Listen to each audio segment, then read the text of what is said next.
आपण पाहत आहात सूर्यप्रकाश जनहित न्यूज, सदैव जनतेच्या हितासाठी। नमस्कार। आजच्या घडामोडी थेट तुमच्यापर्यंत। धुळे महानगरपालिकेचा निवडणुकीचा निकाल जाहीर झाला। या निवडणुकीच्या निकालात भाजपला एक हाती सत्ता मिळाली असून राष्ट्रवादी काँग्रेस, अजित पवार गट आणि शिवसेना शिंदे गटाने या ठिकाणी खाते उघडलेले आहे। मात्र महाविकास आघाडीला एकही खातं उघडण्यात यश आलेलं नसल्याने संपूर्ण निवडणुकीची प्रक्रिया ही चुकीच्या पद्धतीने झाली असल्याचा गंभीर आरोप करण्यात येत आहे। या निवडणुकीत निवडणूक अधिकाऱ्यांना हाताशी धरून सत्ताधारी भाजपने ही निवडणूक जिंकल्याचा आरोप करीत धुळ्यात आज भाजप वगळता महाविकास आघाडीतील सर्व पक्ष तसेच शिवसेना शिंदे गट आणि राष्ट्रवादी काँग्रेस, अजित पवार गट देखील यांच्या उपस्थितीत बैठक पार पडली।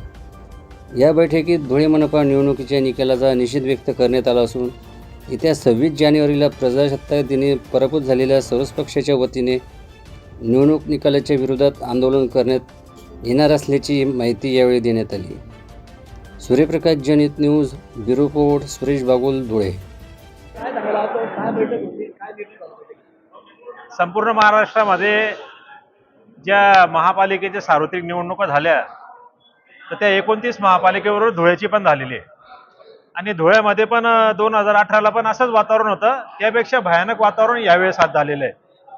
तर सोलापूर, धाराशिव इकडे आंदोलन सुरू झालेलं आहे। सगळ्या जनतेची मागणी आहे, नागरिकांची मागणी आहे आणि जे पराभूत उमेदवार आहे आणि विविध पक्षाचे म्हणजे भाजप सोडून जेवढेही पक्ष आहेत त्या सगळ्या पक्षाच्या नेत्यांची आणि कार्यकर्त्यांची आणि पराभूत उमेदवारांची आणि उमेदवारांच्या समर्थकांची आणि नागरिकांची पण मतदारांची पण इच्छा आहे की या मशीनवर आंदोलन झालं पाहिजे, बॅलेट पेपरवर निवडणुका आगामी सगळ्या झाल्या पाहिजे। याच्यासाठी एक व्यापक बैठक आम्ही या रचना हॉलमध्ये आयोजित केली आणि त्या बैठकीला अतुल भाऊ, जोसेफ अण्णा मलबारी, शरद पाटील, सुनील तात्या नेरकर यांनी जे आव्हान केलं की याच्यावर चिंतन, मनन आणि मंथन झालं पाहिजे आणि एक आंदोलनाला एक दिशा दिली पाहिजे, म्हणून सर्व पक्षीय आणि पराभूत उमेदवार आणि सर्व पक्षीय नेते मंडळी इथं आले।